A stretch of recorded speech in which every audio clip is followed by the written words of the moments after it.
Good morning friends. দেখো এখন সবে 6টা বাজে, ঘুমিয়েছিলাম। বাড়ির সামনে খুব করে আওয়াজ হচ্ছিল, দেখতে এসে দেখছি কি হচ্ছে। দেখো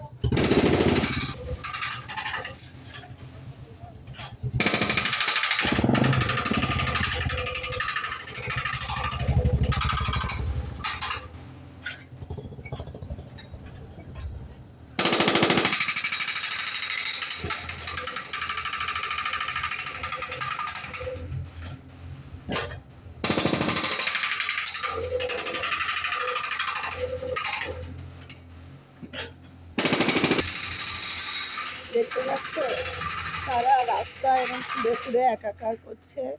সামনেই বৃষ্টি, রাস্তাঘাটে পা দেওয়া যাচ্ছে না, নাকি পাইপ লাইন হচ্ছে। কবে যে ঠিক হবে ভগবান জানে।